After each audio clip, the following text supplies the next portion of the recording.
සාදු සාදු සාදු. සියලු දාන අතර උතුම්ම දානය වන මේ ධර්ම දානමය පින්කම සඳහා මෙලෙසින් තම සදැහැති දායකත්වය ලබා දෙන්නේ කොළඹ 5 හැව්ලොක් සිටි පාක් ටවර් අංක 702 නිවසේ පදිංචි මාල්නී ජයසූරිය මෑණියන්ගේ දියණියන් දෙදෙනා බෑණනුවන් දෙදෙනා සහ මුණුපුරු මිනිපිරියන් ඇතුළු පවුලේ පිනැති පිරිස විසින්. එසේනම් අපි සැවොම ධර්ම ශ්‍රවණයට පෙර තිසරණ සහිත පංචශීලයේ සමාදන් වෙමු. ඒ සඳහා නැවත වතාවක් සාදු නාද නංවා තෙවරක් নমස්කාරය කියමු. සාදු සාදු සාදු. අවසරයි ස්වාමීන්ද්‍රයන් වහන්සේ. නමෝ තස් භගවතු අරහතෝ සම්මා සම්බුද්දස්ස. නමෝ තස් භගවතු අරහතෝ සම්මා සම්බුද්දස්ස. නමෝ තස් භගවතු අරහතෝ සම්මා සම්බුද්දස්ස. බුද්ධං සරණං ගච්ඡාමි. බුද්ධං සරණං ගච්ඡාමි. ධම්මං සරණං ගච්ඡාමි. ධම්මං සරණං ගච්ඡාමි. සංඝං සරණං ගච්ඡාමි. සංඝං සරණං ගච්ඡාමි. ဒ ුතියම්පි බුද්ධං සරණං ගච්ඡාමි. ဒ ුතියම්පි බුද්ධං සරණං ගච්ඡාමි. ဒ ුතියම්පි ධම්මං සරණං ගච්ඡාමි. ဒ ුතියම්පි ධම්මං සරණං ගච්ඡාමි. ဒ ුතියම්පි සංඝං සරණං ගච්ඡාමි. ဒ ුතියම්පි සංඝං සරණං ගච්ඡාමි. තතියම්පි බුද්ධං සරණං ගච්ඡාමි. තතියම්පි බුද්ධං සරණං ගච්ඡාමි. තතියම්පි ධම්මං සරණං ගච්ඡාමි. තතියම්පි ධම්මං සරණං ගච්ඡාමි. තතියම්පි සංඝං සරණං ගච්ඡාමි. තතියම්පි සංඝං සරණං ගච්ඡාමි. පාණාතිපාතා වේරමණී සික්ඛාපදං සමාදියාමි. පාණාතිපාතා වේරමණී සික්ඛාපදං සමාදියාමි. අදින්නාදානා වේරමණී සික්ඛාපදං සමාදියාමි. අදින්නාදානා වේරමණී සික්ඛාපදං සමාදියාමි. කාමේසු මිච්ඡාචාරා වේරමණී සික්ඛාපදං සමාදියාමි. කාමේසු මිච්ඡාචාරා වේරමණී සික්ඛාපදං සමාදියාමි. මුසාවාදා වේරමණී සික්ඛාපදං සමාදියාමි. මුසාවාදා වේරමණී සික්ඛාපදං සමාදියාමි. සුරාමේරය මජ්ජපමා දට්ඨානා වේරමණී සික්ඛාපදං සමාදියාමි. සුරාමේරය මජ්ජපමා දට්ඨානා වේරමණී සික්ඛාපදං සමාදියාමි. තිසරණේන සද්ධින් පංචශීලං ධම්මං සාදුකං සුරක්ඛිතං කତ୍වා අපමාදේන සම්පාදේත. ආම භන්තේ. සාදු සාදු සාදු. සමන්තා චක්ඛවාලේසු අත්‍රා ගච්ඡන්තු දේවතා සද්ධම්මං මුනි රාජස්ස සුනන්තු සග්ග මොක්ඛදං ධම්මසවන කාලෝ අයං බදන්තා. ධම්මසවන කාලෝ අයං බදන්තා. ධම්මසවන කාලෝ අයං බදන්තා. සාදු සාදු සාදු. නමෝ තස්ස භගවතු වරහතු සම්මා සම්බුද්දස්ස. නමෝ තස්ස භගවතු වරහතු සම්මා සම්බුද්දස්ස. නමෝ තස්ස භගවතු වරහතු සම්මා සම්බුද්දස්ස. සාදු සාදු සාදු. වාසනාවන්ත පින්වතුනි, අද ඔබ හැම දිනාම බොහොම සද්ධාවෙන් බෞද්ධ ගුවන් විදුලිය ඔස්සේ ධර්ම දානමේ මහා පින්කමක් සිදු කරගන්න සූදානම් වෙන පිරිසක්. ධර්ම ශ්‍රවණය කරන ඔබ හැම දිනාටමත් ධර්මයේ ශ්‍රවණය කරන ලක්වාසී ලෝවාසී හැම දිනාටමත් මේ උතුම් ධර්ම ශ්‍රවණයත් නිවන් දොරටුවක් බවට පත් වේවා කියලා අපි මුලින්ම ආශිර්වාද ප්‍රාර්ථනා කරනවා. පින්වතුනි, බුදුරජාණන් වහන්සේ අපිට අපේ හිතවල තියෙන ප්‍රහාණය කළ යුතු අකුසල් අතර ප්‍රධානම දෙයක් හැටියට පෙන්නනවා මේ තරහ යන ස්වභාවය. ද්වේෂය, තරහව, වෛරය, ගැටීම, ඔය මොන වචනෙන් කිව්වත් අපේ හිතේ තියෙනවා අරමුණු එක්ක ගැටෙන ස්වභාවය. මේ පංච නීවරණ ඔස්සේ එතනක් තියෙනවා. ව්‍යාපාද නීවරණي. ඊළඟට මේ ඇස කන නාසය දිව කය කියන මේ පංච ඉන්ද්‍රියන් ඔස්සේ එන අරමුණු එක්ක සමහර වෙලාවට අපිට අප්‍රිය අමනාප අරමුණක් ඇසට හෝ කනට හෝ නාසයට හෝ යොමු වෙච්ච සැනින් හිත අභ්‍යන්තරයේ තියෙන පටිඝානුසය මතුවලා එනවා. මේවා අනුසය හැටියට තියෙන දැන් එක පාට දැන් ඔබෙන් බණ අහගෙන ඉන්නකොට බොහෝම තැම්පත්ව දේශනාවට හිත යොමු කරගෙන ඉන්නකොට හිතේ කෙලෙස් කොහෙද තියෙන්නේ කියලාවත් හොයාගන්න බෑ. අපිට නිකන් තරහ යන්නේ නෑ වගේ. හැබැයි හිත අභ්‍යන්තරේ අලු යට ගිනි පොකුරු හැංගිලා තිනවා වගේ තියෙන. අරමුණු එක්ක තමයි සැනින් ආශ්‍රව අනුසේ ධර්ම මතුවෙන්නේ. බුදුරජාණන් වහන්සේ පෙන්නනවා ප්‍රියමනාප අරමුණක් ඇසට හෝ කනට හෝ යොමු වෙච්ච සැනින් මේ ඉන්ද්‍රියන්ට යොමු වෙච්ච සැනින් රාගානුසේ මතුවලා එනවා. හිත අභ්‍යන්තරයේ තියෙන රාගානුසේ බලවත් වෙලා එනවා ප්‍රියමනාප අරමුණක් මතුවෙනකොට. ඊළඟට අපිට අප්‍රිය අමනාප කෙලෙස් සහිත කෙනා හැම වෙලාවෙම ඉන්ද්‍රියන් එක්කේන අරමුණු කෙලෙස් වලින්ම එකතු වෙවි කර්ම සකස් කර සංසාරේ යනවා. එනිසා පින්වතුනි අපේ හිතේ තියෙන මේ තරහව, ගැටෙන ස්වභාවය, ද්වේෂය, වෛරය බුදුරජාණන් වහන්සේ අපිට පෙන්වුවේ මේක හරියට යකඩයක හටගන්න මලකඩ වගේ. යකඩයකම හටගන්න මලකඩ මොකද කරන්නේ? යකඩ විනාශ කරලා දානවා. එතකොට යකඩේ විනාශ වෙන්නේ යකඩේ තුලින්ම හටගන්න මලකඩ නිසා. අන්න ඒ වගේ තමන්ගේ හිතේ ඇති වෙන තරහව, වෛරය, ද්වේෂය තමන් විනාශේ කරා අරගෙන යනවා. දැන් අපි කාට හරි වෛර කර හිටියට විනාශ වෙන්නේ කවුද?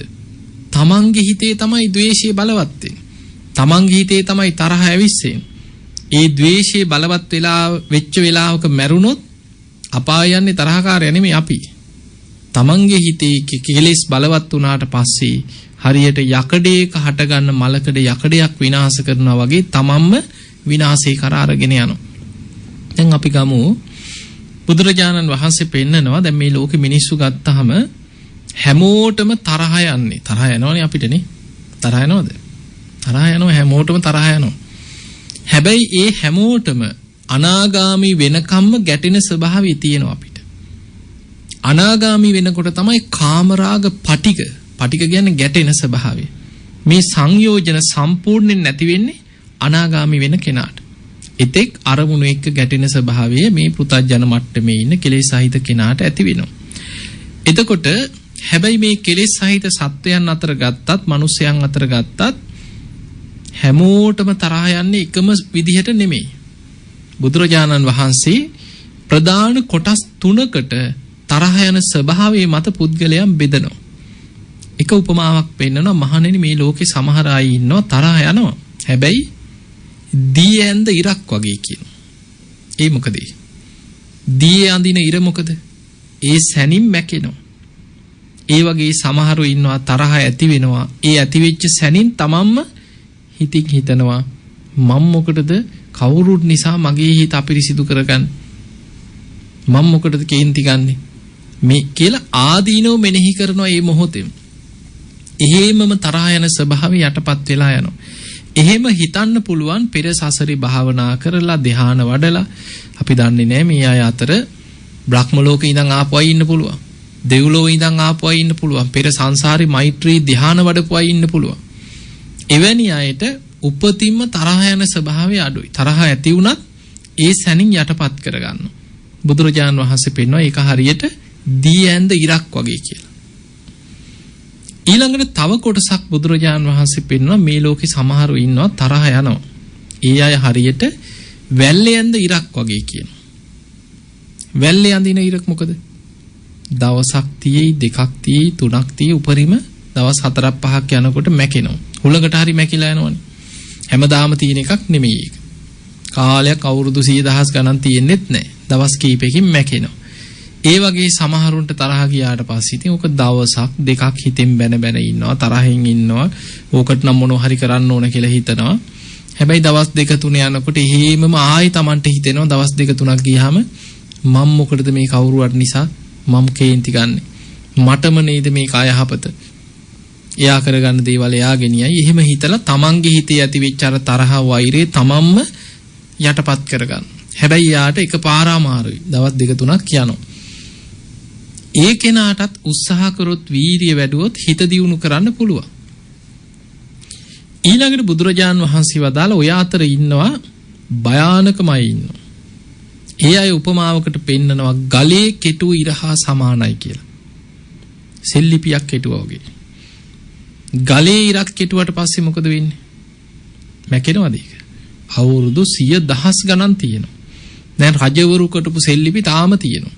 අවුරුදු 1000 ගණන් තියෙන සෙල්ලිපි තියෙනවා. එතකොට ඒ වගේ ගලේ කෙටු ඉර අවුරුදු 1000 ගණන් පවතිනවා. ඒ වගේ සමහර වෛර තියෙනවා තරහක් ඇති වුනහම ඒක මැරෙනකම්ම හිතනවා මට මෙහෙම කරා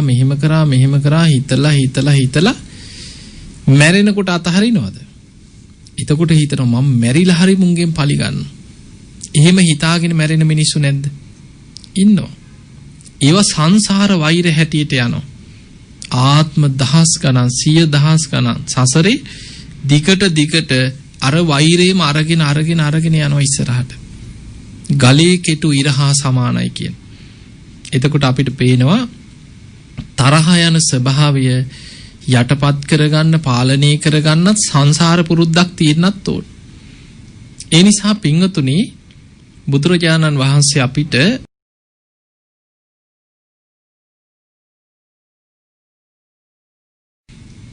පින්වතුනි බුදුරජාණන් වහන්සේ අපිට මේ ද්වේෂය යටපත් කරගන්නේ කොහොමද තරහව යටපත් කරගන්නේ කොහොමද කියලා නොයේක් උපක්‍රම දේශන රැසක පෙන්වලා දීලා තියෙනවා. සමහර වෙලාවට සංසාර වෛර ගත්තහම ඒව නොසිතන දේවල්. දැන් නිකන් ඔබ හිතන්න තරහකාරයෝ ඉන්නවද? වෛරක්කාරයෙම ඉන්නව නේද? ඉන්නවා. හැමෝටම ඉන්නවා. නැති කෙනෙක් නැහැ. බුදුරජාණන් වහන්සේට දැන් බලන්න අර සීරි වාණිජ්‍ය ජාතකයේනේ. උන්වහන්සේ සාධාරණ විලඳාමක් නිකර රන්තැලියට අසාධාරණ විදිහට රන්තැලියට ගන්න හදපු වෙලාවේ මේක වටින්නේ නැහැ කියලා එදා උන්වහන්සේ සාධාරණ විලඳාමක් කළා. Taman ළඟ තිබ්බ කදාවල ඔක්කොම දීලා හම්බෙච්ච සල්ලිත් දීලා ඇත්තම කතාව කිව්වා මට දෙන්න තියෙන්නේ මෙච්චරයි. මේක බොහොම වටින දෙයක්. එහෙම කියලා සාධාරණ විලඳාමක් කරා. හැබැයි අසාධාරණ විලින්ද වෛර බැඳද නැද්ද? වෛර බැඳ. ඒකයි සංසාරේ හැටි. වෛර බැඳලා නිකන් හිටියේ නෑ. පස්සෙන් ආවා. මං සංසාරේ තුමින් පලි ගන්නවා කියාගෙන පස්සෙන් ආවා. සාප කර. ඒ වෛරේ කොච්චර දිගට ආවද කියන්නේ උන්වහන්සේ සංසාරේ පෙරුම් පුරාගෙන ඉන බොහෝ ආත්ම භාවවල මුණ ගැහිච්ච හැම ආත්මිකම වගේ පලි ගත්තා. බුදු වෙච්ච ආත්මෙත් නොයේක් හිරිහැර කරලා අන්තිමට ගල් ඉඳන් පෙරළුවා. එතකොට බලන්න අපිට පේනවා සංසාර හතුරු හැදෙන්න ආයි අපේ වැරද්දක් වෙන්න ඕනෙත් නෑ. ඒක තමයි ස්වභාවය. සමහර වෙලාවට කෙනෙක් සීල් රකින්නකොට ඒකට වෛර කරන මිනිස්සු නැද්ද? සීල් රැක ගන්න බැරි මිනිස්සයා අකමැති. බනිනවා, නිහින්ට අරිනවා, නොයේ කිරිහැර කරනවා. භාවනා කරන කෙනාට වෛර කරන මිනිස්සු නැද්ද? ඉන්නවා. දම්පින්කම් කරනවට බනින මිනිස්සු ඕන තරම් ඉන්නවා.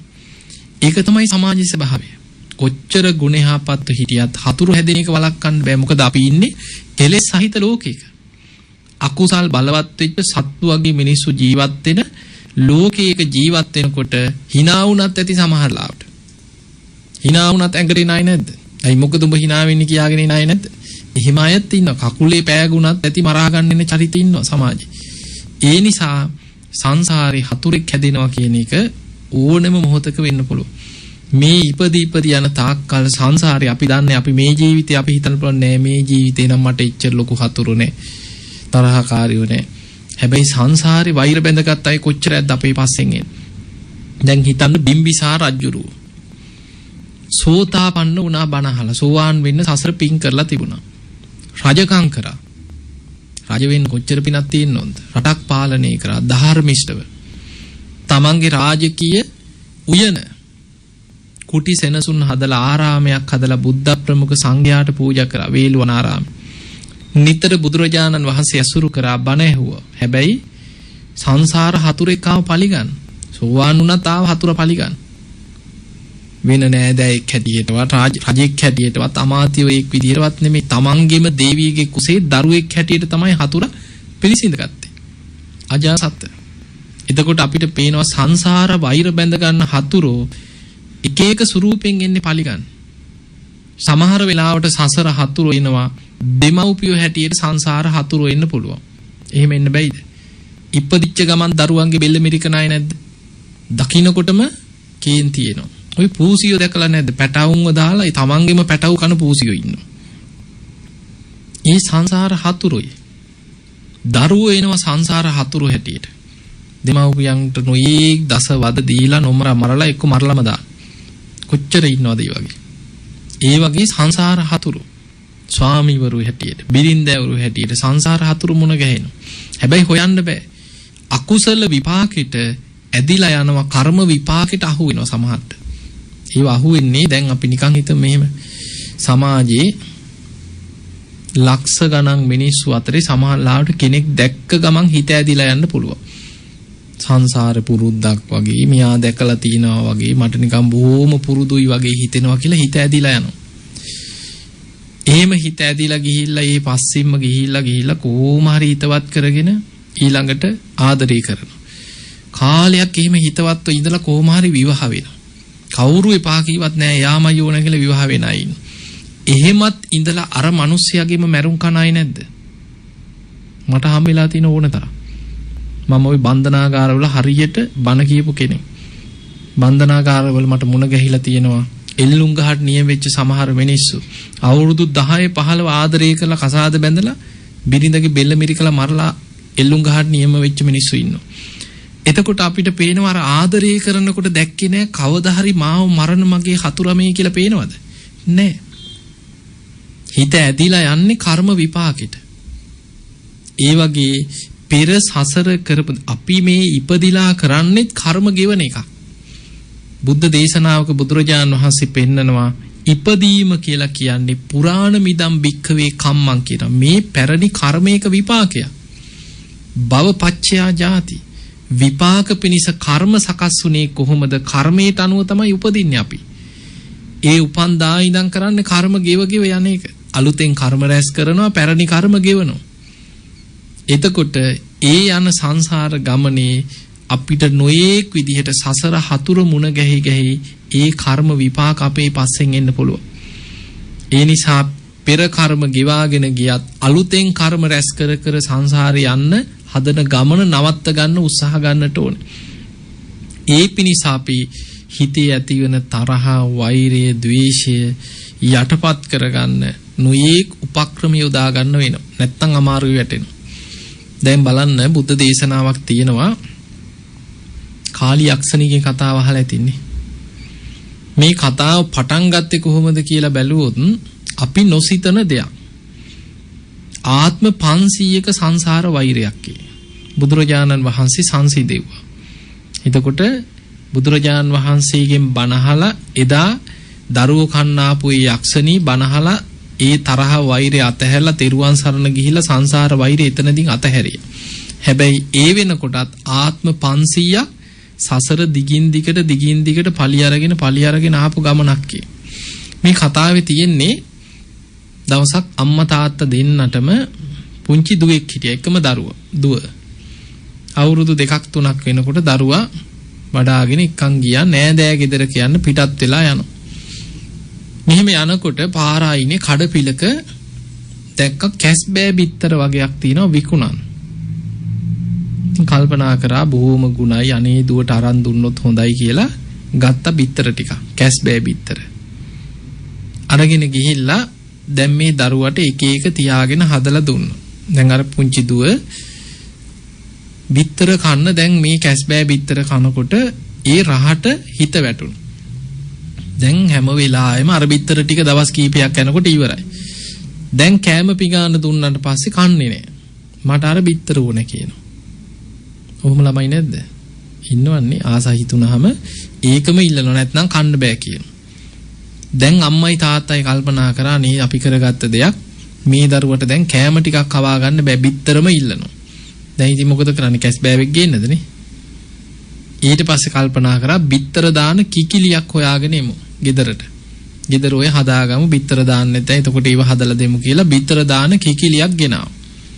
ඉතින් ගෙනල්ලා ඔන්න ගෙදර හදාගත්ත අර කිකිලි දාන බිත්තරේ දැන් මේ ළමයාට හදලා දෙනවා කන්න. මේ ළමයා කොච්චර බිත්තරේට ආස වුණාද පෙරේත වුණාද කියන්නේ බිත්තර දානකම් ගිහිල්ලා හැංගිලා ඉන්නවා කිකිලි ළඟට වෙලා. බිත්තරේ වැටෙනකොටම අත දාලා ගන්නවා දුවගෙන එනවා අම්මේ මට මේක හදලා දෙන්න කියලා. දැන් කිකිලි බිත්තර දාන්නේ කාට හරි බඩ පුරවන්නද? නෑ. කිකිලිට කේන්තියක් අපි හිතන්නේ නෑනේ සත්තු වෛර බඳිනවා කියලානේ. කිකිලි වෛර බැඳා මගේ දරුවෝ බිත්තර කියන්නේ පැටව. කිකිලි වෛර බැඳා මගේ දරුවෝ මේක කනවා කියලා වෛරයක් ඇති වුණා. අර පොඩි දරුවා ගැන කිකිලිට වෛරයක් ඇති වුණා. ඒ වෛරෙන් කිකිලි මරණයටපත් වෙලා ඒ ගෙදරම පූසියක් වෙලා උපදිනවා ඊළඟ ආත්මේ. අර ගෑනු දරුවා පොඩි වයසේදීම මරණයටපත් වෙලා කිකිලියක් වෙලා ඉපදුනා. ඔන්න ඊළඟ ආත්මෙට එනකොට දැන් කිකිලි දාන බිත්තරේ අර පූසි ඇවිල්ලා වෛරෙන් කනවා. එක්ක කුඩු කරලා හරි යනවා. ඔහොම වෛරේ දැන් ඊළඟට උනේ කිකිලිට වෛරය ඇති වුණා ඊළඟ ආත්මෙ පූසි ගැන. කිකිලි මරණයටපත් වෙලා ඊළඟ ආත්මෙ ඉපදුනා කොටි දෙනක් වෙලා ඉපදුනා. අර පූසි මරණයටපත් වෙලා මුව දෙනක් වෙලා උපදිනවා. දාන පැටව මුව දෙන දාන පැටිය කොටි දෙන ඇවිල්ලා කාලා යනවා. ඔහොම ආත්මෙන් ආත්මෙ දිගට ආත්ම 500ක සංසාර වෛරයක් ආවා කියනවා. එතකොට බලන්න මේ වෛරේ පටන් ගත්ත හැටිනේ. අපි හිතන්නේ නැති දෙයක් නේ. ඔක තමයි ධම්මපදයේ තියෙන කාලි යක්ෂණිගේ කතාව. එහෙම ඇවිල්ලා අපේ බුදුරජාණන් වහන්සේ එදා පහළ වෙච්ච කාලේ වෙනකොට සංසාරي වෛර කරගෙන ආපු එක්කෙනෙක් බොහොම දරුණු යක්ෂණියෙක් වෙලා යක්ෂ ආත්මික පහළ වුණා. දරුණු යක්ෂණිය. අනිත් කෙනා කාන්තාවක් වෙලා ඉපදුණා. දැන් මේ කාන්තාව තරුණ වයසට ඇවිල්ලා විවාහ වුණා. දැන් යක්ෂණීට වෛරය තියෙන්නේ අර කාන්තාවගෙන් පලිගත්තේ නැහැ. සංසාරේ දිගට පලිගත්තේ පැටවුන්ගෙන්. බිත්තර කකා පැටවු කකා ආපු වෛරයක් තිබුණේ. දැන් දරුවා ලැබෙනකන් තමයි යක්ෂණී බලාගෙන දින ගැන ඉන්නේ. අර විවාහ වුණාට පස්සේ දරුවා ලැබෙනකන්. දැන් විවාහ වෙලා පළවෙනි දරුවා ලැබෙන්න හිටියා. දරුවා ලැබිච්ච දවසේම යක්ෂණී වෙස්වලාගෙන ගෙදරට ආවා. ඇවිල්ලා ඥාති නැගණියක් වගේ වෙස්වලාගෙන ඇවිල්ලා කිව්වා නේ නංගි දරුවෙක් ලැබුණද මට බලන්න පුළුවන් ද පොඩි එකා මම මේ ආරංචියටයි කිව්වා මේ ආවේ. ඉතින් දරුවා අතට දුන්නට පස්සේ බොහෝම ආදරෙන් වගේ තුරුල් කරගෙන ඉඳලා පිරිස එහාට මෙහාට යනකන් ඉඳලා බලනකොට ලේ පෙරා දරුවා කනවා යක්ෂණී. අර අම්මා එහෙමම අනේ මගේ දරුවා කියලා සිහි නැතුව ඇදගෙන වැටුණා. යක්ෂණී ළමයා කාලා පැනලා ගියා. ওই විදිහට පළවෙනි වතාවේ ලැබිච්ච දරුවා යක්ෂණී ඇවිල්ලා කාලා ගියා. ටික කාලයකට පස්සේ දෙවෙනි දරුවාට ලැබුණා. ඒ දරුවත් යක්ෂණී ඇවිල්ලා ওই විදිහටම කාලා ගියා. දෙවෙනි දරුවා කෑවට පස්සේ ඔය අතරේ වෛශ්‍රවණ දෙවියන්ගෙන් දඬුවමක් ලැබුණා මේ යක්ෂණීට. අනෝතත්ත විලෙන් දවස ගානේ උදේ දවල් හවස වෛශ්‍රවණ දෙවියන්ගේ දිව්‍ය මාලිගාවට වතුර අදින්න ඕන. දැන් ඔය වගේ දඬුවම් ගැන දේශනාවල ඔය ජාතක පොතේ සඳහන් වෙලා තියෙනවා. මොකද යක්ෂයන් පාලනය කරන යක්ෂයන්ට අධිපති දෙවියන් තමයි වෛශ්‍රවණ දෙවියන්. වෛශ්‍රවණ දෙවියන්ගේ දැන් රාජකාරියක් පැවරුවා. දැන් ආයේ මනුස්ස ලෝකෙට එන්න පලි ගන්න ඒව බලන්න වෙලාවක් නැහැ. දෙවියන්ගේ රාජකාරියක් පැවරිලා. ඔය අතරේ තුන්වෙනි දරුවත් ලැබුණා. දැන් කලින් දරුවෝ දෙන්නම යක්ෂණී කාලා මැරුණා. ඊළඟ දරුවා ලැබුණා. බොහෝම පරිස්සමින් දරුවා දැන් බයෙන් හදා වඩා ගත්තා. හැබැයි අවුරුද්දක් දෙකක් දැන් ගත වුණා. යක්ෂණී එන පාටක් නෑ දැන්. දවසක් දරුවා වඩාගෙන කල්පනා කරා ස්වාමියාත් එක්ක කතා වුණා අපි නෑදෑයෝ බලන්න යන් කියලා දෙන්න පිටත් වුණා ළමයාත් අරගෙන. බොහෝ දුරක් ඇවිදගෙන යනකොට සවැත් නුවර ජේතවනයේ ඉස්සරහින් තමයි පාර වැටිලා තියෙන්නේ. ඔය පාරේ ටික දුරක් යනකොට තියෙන පොකුණක්. දැක්කට පස්සේ කල්පනා කරා අපි දැන් මේ පයින් ඇවිල්ලා දාඩිය දාලා දූවිලි ඇඟේ නාගෙන යන්. බොහොම හොඳ තැනක් කියලා. ඒ වෙලේ බිරිඳ කියා හිටියා මං දරුවා තියාගන්නම් ඉස්සලා ඔයා නෑ ඔයා නාන්න කිව්වා. මුලින් මොකද කරේ ස්වාමියා දරුවා තුරුල් කරගෙන පරිස්සම් කරගෙන හිටියා බිරිඳ නාලා ගොඩට එනකම්. බිරිඳ නාලා ගොඩට ආවට පස්සේ දරුවා දීලා ස්වාමියා බැස්ස නාන්න. පීන ඉතින් දැන් නානවා. නාන අතරේ බිරිඳ දරුවට කිරි දෙනවා. කිරි දීදී ඉන්නකොට එදා තමයි අර යක්ෂණීට වරේ අවසන් වෙච්ච දවස. වෛශ්‍රවණ දෙවියන්ගේ රාජකාරිය අවසන් වෙච්ච දවස. අවසන් වෙච්ච ගමන් බැලුවේ අර සංසාර වෛරය මතක් වුණේ. බලනකොට දැක්කා දැන් දරුවෙක් ඉන්නවා ටිකක් ලොකුයි අන්න කිරි දෙනවා. Tamanට විශ්වලා ගන්නත් අමතක වුණා. ඈතින් යක්ෂණී පන්නගෙන එනවා දැක්කා. ඒ වෙලාවේ කෑ ගහලා කිව්ව ස්වාමියාට ගොඩට එන්න කියලා. ඒ ගන්න බෑ. පීන නානවා ඇහෙන්නෙත් නෑ. දරුවා තුරුල් කරගෙන දිව්ව ජේතවනාරාමයේ ඇතුළට. දුවා ගන්නතක් නෑ. දැක්ක ආරාමයක් තියෙනවා. දුවගෙන ගියා ජේතවනාරාම. යනකොට බුදුරජාණන් වහන්සේ දහම් දේශනවා. ධම්සභා මණ්ඩපයේ ඇතුළෙන්ම දුවගෙන ගියා කෑ ගහගෙන ගිහිල්ලා බුදුරජාණන් වහන්සේගේ සිරිපතුල් දෙක ළඟ දරුවා තිබ්බා. අනේ ස්වාමීනි භාග්‍යතුන් වහන්සේ යක්ෂණියක් එනවා කිය මගේ දරුවා කන්. මගේ දරුවා බේරලා දෙන්න කියලා දරුවා තිබ්බ සිරිපතුල් දෙක ළඟ. යක්ෂණී පන්නගෙන ආවට දේවතාවරු කොටු කරා ජේතවනේ දොරටුව ළඟදී නැවැත්තුවා. දෙවියන් කොටු කරා ඇතුල් වෙන්න බැරි වෙන්න. බුදුරජාණන් වහන්සේ බුදු ඇසින් බැලුවා යක්ෂණී ඉන්නවා දොරටුව ළඟ. එතනින් ඇතුළට එන්න දෙවියන් ඉඩ දෙන්නේ නැහැ. බුදුරජාණන් වහන්සේ ආනන්ද හාමුදුරන්ට වදාලා ආනන්දේ අර යක්ෂණී ජේතවනේ දොරටුව ළඟ ඉන්න ඔබ ගිහිල්ලා එක්කන් එන්න කිව්වා. එතකොට අර අම්මා කෑ ගහලා කියන්න ගත්තානේ ස්වාමීනි ගේන්න එපා මගේ මේ දරුවා කයි කියලා. බුදුරජාණන් වහන්සේ වදාලා නෑ බය වෙන්න එපා තථාගතයන් වහන්සේ වැඩ ඉන්නවනේ කියලා එක්කාවා. බුදුරජාණන් වහන්සේ දකින්නකොටම එහෙම බිම බලාගෙන වාඩි වුණා. බුදුරජාණන් වහන්සේ දා ඔය මුල් කරගෙන ද්වේෂේ වෛරේ ආදීනව මතු කරමින් දහම් දෙසුවා. බණ ටික අහලා ඉවර වෙනකොටම අර තරහ වෛරේ සංසිඳලා යක්ෂණී වැඳලා කියන ස්වාමීනි භාග්‍යතුන් වහන්සේ මට ධර්මයේ වැටහුණා. මට මේ සංසාරේ භයානකම ද්වේෂයේ භයානකම වැටහුණා. මම අද පටන් බුදුන් සරණ යනවා ධර්මයේ සරණ යනවා ශ්‍රාවක සංඝයා සරණ යනවා. බුදුරජාණන් වහන්සේ බුදු ඇසින් බැලුවා යක්ෂණියකින් අනාගතේවත් අනතුරක් වෙයිද නැහැ. මේ දරුවා අරගෙන යක්ෂණීගේ අතට දෙන්න කිව්වා. අර අම්මා කෑ ගහලා කිව්වා අනේ ස්වාමීනි දෙන්න නම් එපා මගේ දරුවා කයි. බුදුරජාණන් වහන්සේ වදාලා නෑ තථාගතයන් වහන්සේ වැඩ ඉන්නවනේ දෙන්න කිව්වා. යක්ෂණී දරුවා අරගෙන බොහෝම ආදරෙන් තුරුල් කරගෙන ඉඹලා ආපහු අර අම්මගේ අතට දීලා බුදුරජාණන් වහන්සේටත් වැඳලා පිටත් වෙලා ගියා. එදා තමයි ආත්ම 500ක සංසාර වෛරයක් සංසිඳිච්ච දවස. එහෙම නැත්නම් තවත් යනවා සසරේ. එතකොට අපිට පේනවා ওই ධම්මපදයේ තියෙන කාලි යක්ෂණීගේ කතාව. එතකොට බලන්න නොසිතන වෛර. මිනිස්සු විතරක් නෙමෙයි වෛර බඳින්නේ සත්තු වෛර බඳිනවා. සමහර වෛරක්කාරයෝ සත්තු වෙලා උපදිනවා. ඉපදිලා එනවා පලිගන්න. දැන් බලන්න සමහර සර්පයෝ ඉන්නවා එකම පුද්ගලයාට පන්න දෂ්ට කරපු සර්පයෝ ගැන අහලා නැද්ද? පළවෙනි පාර බේරිනවා දෙවෙනි පාර යන්තම් කොහොම හරි බේරනවා ආයි කොහෙදී හරි ඇංගිලා දෂ්ට කරලා ආයි කොයි වෙලේ හරි අහුවෙනවා. ඒ වගේ තමන්ම ආදරෙන් හදාගන්න සතා මැරෙනකන් හපා කාපු අවස්ථා තියෙනවා. එතකොට ඒ වගේ සංසාර හතුරෝ සතෙක් වෙලා මුණ ගැහුණත් එක්ක හපා කරනවා නම් හපා කරනවා දෂ්ට කරනවා නම් දෂ්ට කරනවා පලි ගන්න පුළුවන් වෙලාවට පලි අර වෛරෙ මතුවෙනවා. සංසාර හතුර අමනුස්සෙක් වෙලාවොත් ආයි කොහෙන් බේරෙන්නද? පලි ගන්නවා. නොයේක් විදියට පස්සෙන් එනවා කරදර කරනවා බෙල්ල මිරිකන්න පුළුවන් නම් බෙල්ල මිරිකනවා අනතුරක් කරන්න පුළුවන් අනතුරක් කරනවා තල්ලු කරන්න පුළුවන් නම් හෙලකට හරි තල්ලු කරනවා. අමනුස්සෙක් වෙලාවොත් ඒත් පලි ගන්නවා. මනුස්සෙක් වෙලා මුණ ගැහුනොත් සමහර හතුරු ඉන්නවා සංසාර සමහරට පොඩි දෙයක් ඇති hina වුණත් ඇති මිනි මරා ගන්න ඉන්න චරිත නැද්ද? ඒ වගේ සමහරලා නොසිතන ප්‍රශ්න පැටලෙන්නේ. ඒ වගේ මේ පොඩි වචනෙට එක්ක පිහියනුම් යනවා. පුංචි දෙයකට එක්ක කවුරු හරි කියපු කේලමකට වෙඩි තියලා යනවා. මරලා යනවා.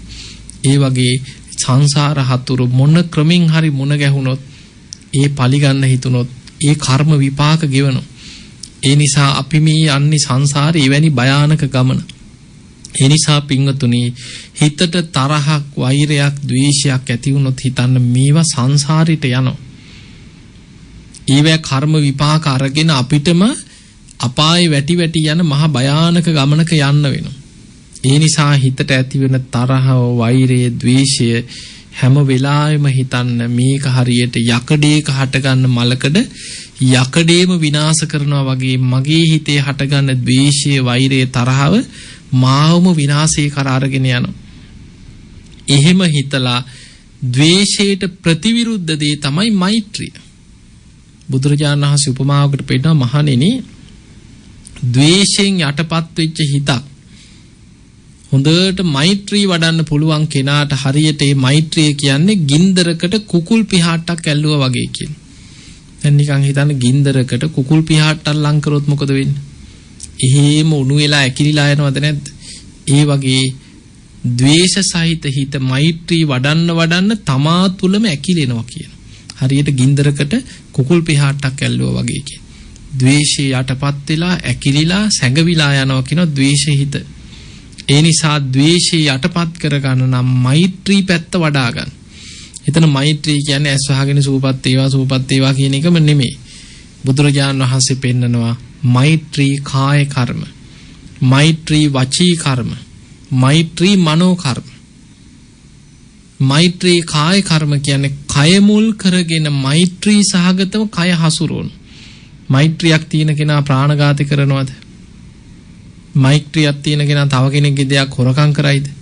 නෑ. එයා හැම වෙලෙම හිතනවා මගේ කය මුල් කරගෙන කිසිම කෙනෙකුට හිංසාවක් පීඩාවක් නොවේවා කියන මෛත්‍රී සිතෙන්මයි කය හසුරවන්නේ. හැම වෙලෙම තව කෙනෙකුට උදව්වක් උපකාරයක් කරන්න තමන්ගේ කයෙන් කාටවත් හිරිහැරයක් පීඩාවක් ඇති නොවන විදිහට එයා ජීවත් වෙනවා. ඊළඟට මෛත්‍රී වචී කර්ම. වචන තියෙනවා මිනි මරන්න පුළුවන් වචනෙන්. පීයෙන් අයිනා වගේ වචන නැද්ද? රටවල් අවුලවන්න පුළුවන්. ලෝක යුද්ධ ඇති කරන්න පුළුවන්. ලෝක නායකයෙකුට වචනෙන් පුළුවන් තව රටක් අවුලලා ලෝක යුද්ධයක් ඇති කරගන්න. දැන් බලන්න ආනන්තරීය අකුසලයක් වන සංඝ බේදේ. වචනෙන් නෙමෙයිද කරන්නේ? වචනෙන් කරන අකුසලයක්.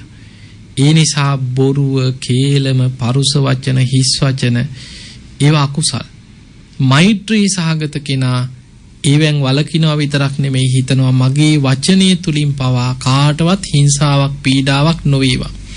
කතා කරන හැම වචනයකම බොහොම මෛත්‍රී සහගත සුභාසිත සංසිඳිච්ච කෙනෙක්ගේ හිතක් සුවපත් වෙන වචන කතා කරන්න පුරුදු වෙන්න. එතකොට මෛත්‍රී කාය කර්ම වචී කර්ම ඇති කරගත කෙනෙකුට අන්‍යයාට පුළුවන් හදවතින්ම සියලු සත්වයෝ සුවපත් වේවා කියලා භාවනාවක් වශයෙන් මෛත්‍රිය වඩාගෙන හිත දියුණු කරගන්න පුළුවන්. අන්‍යයාට තමයි අර ද්වේෂයේ තරහ යන ස්වභාවයේ ටික ටික යටපත් කරගන්න පුළුවන් විදිහට මෛත්‍රිය ඔස්සේ හිත වඩා ගන්න පුළුවන් වෙන්නේ. ඒ නිසා භාවනාවක් වශයෙන් හරි ටික මෛත්‍රිය වඩන්න. දැන් අපි කරණීයමිත සූත්‍රය කියනවන්නේ. සමහරවිට කටපාඩම් ඇති. ওই දේශනාවේ තියෙන්නේ සම්පූර්ණයෙන්ම මෛත්‍රිය තියෙන. ඒ මෛත්‍රී භාවනාවමයි කරණීයමිත සූත්‍රයට අරගෙන තියෙන්නේ.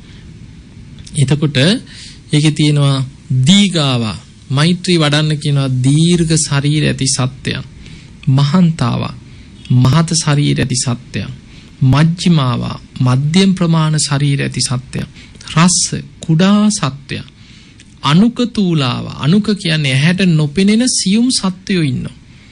දැන් බලන්න අදාපියෝක පිළිගන්නේ අන්වීක්ෂයක් තියෙන නිසානේ.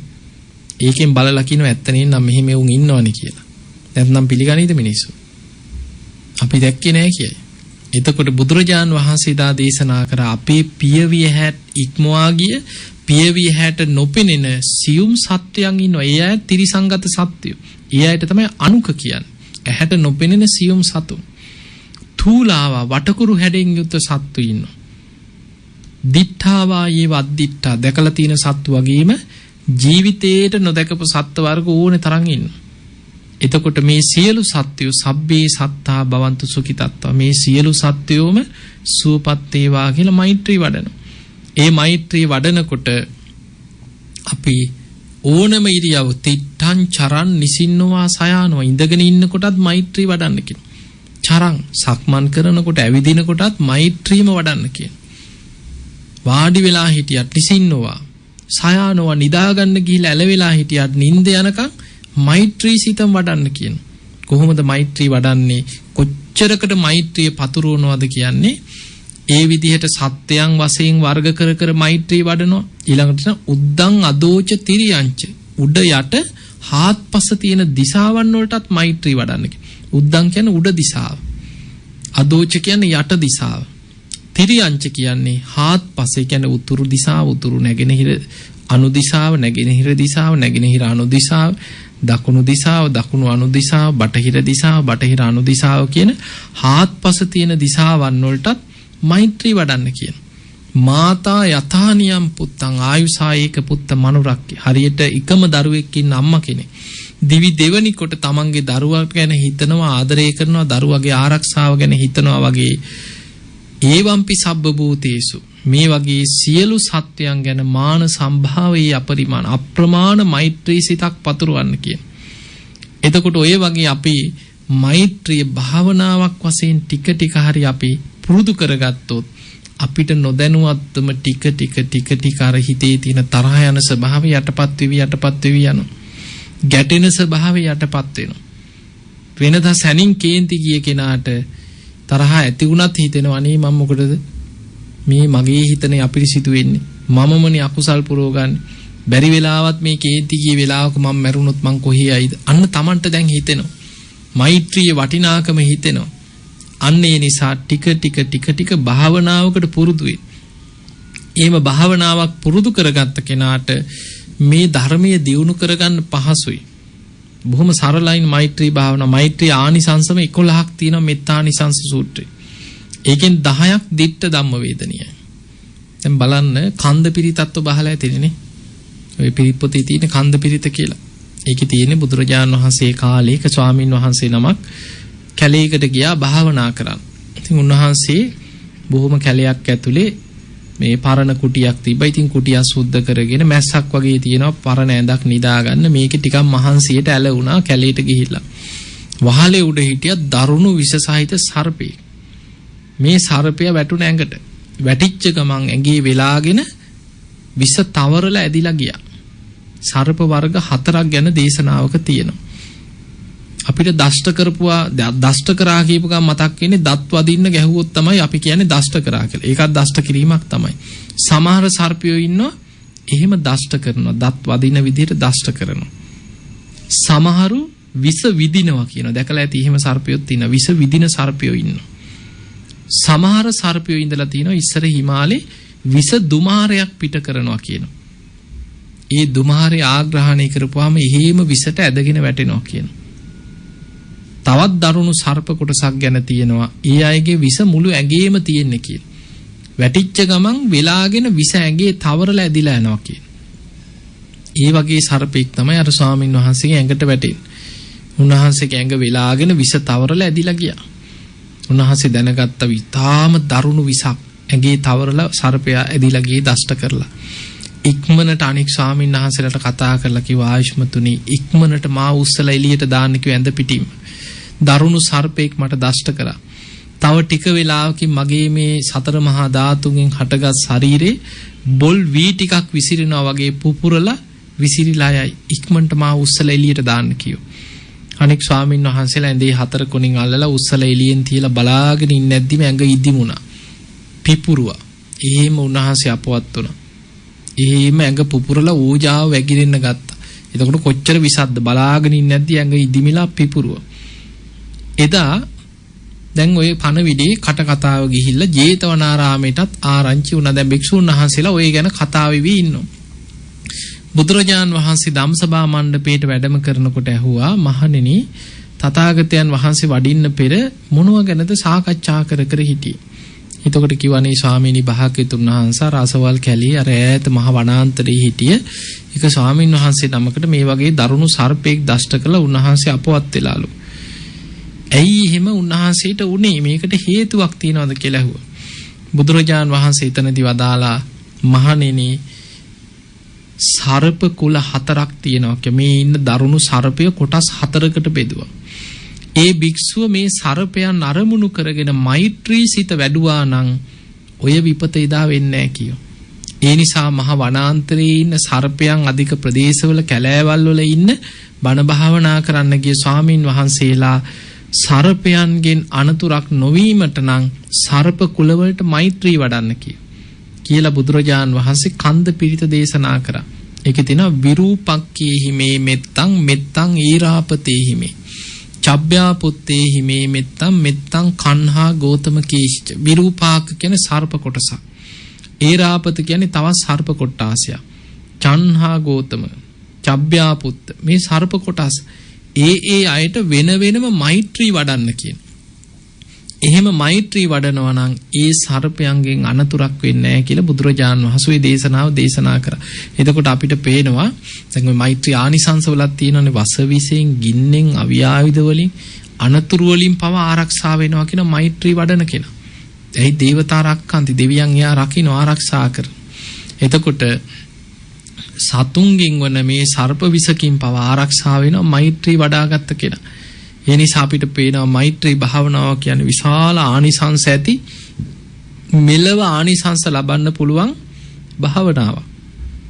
ඒ නිසා මේ ලැබිච්ච මනුස්ස ජීවිතය තුළ හිත දියුණු කරගන්න උත්සාහයක් ගන්න, හිත රැක ගන්න, ද්වේෂය, වෛරය ඔබේ හිත යටපත් කරනකොට හිතන්න මගේ හිත තරහින්, වෛරයෙන්, ද්වේෂයෙන් යටපත් වුණා කියන්නේ විනාශ වෙන්නේ තමන්මයි, අනුන් නෙවෙයි. ඒ නිසා යකඩේ කහට ගන්න මලකඩ යකඩයක් විනාශ කරනවා වගේ තමන්ගේ හිතේ තරහව, වෛරය, ද්වේෂය බලවත් වුණොත් ඒකෙන් විනාශේ කරා යන්නේ තමන්මයි. ඒ නිසා මෛත්‍රියම වඩාගෙන හිත රැක ගන්න උත්සාහයක් ගන්න.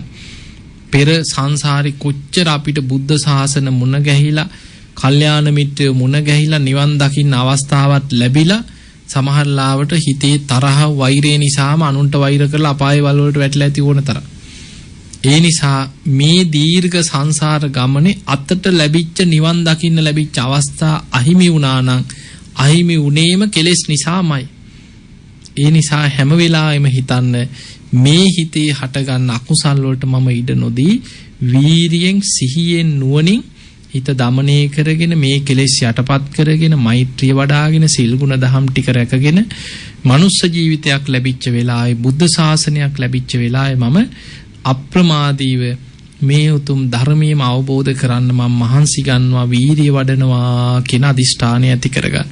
ඒ වගේම බෞද්ධ ගුවන්විදුලියෙන් බණහපු ධර්මයේ ශ්‍රවණය කරපු ඔබ හැම දිනාටම අපි සිහිපත් කරනවා, විශේෂයෙන් කොළඹ ප්‍රදේශවලයට අපේ මාසික භාවනා වැඩසටහන පැවැත්වෙනවා මේ පෙබරවාරි මාසේ 5 වෙනිදා. හැම මාසෙම පළවෙනි ඉරිදාට අපි කොළඹ බෞද්ධාලෝක මාවතේ බෞද්ධ මහා සම්මේලන ශාලාවේ උදේ 8:00 ඉඳන් හවස 4 වෙනකන් දවසම ධර්ම දේශනා, ධර්ම සාකච්ඡා එක දවසක සදහම් වැඩසටහනක් පවත්වනවා. ඒ නිසා අපි ඔබට ආරාධනා කරනවා පෙබරවාරි මාසේ වැඩසටහන පෙබරවාරි 5 ඉරිදා උදේ 8:00 කොළඹ බෞද්ධාලෝක මාවතේ බෞද්ධ මහා සම්මේලන ශාලාවේ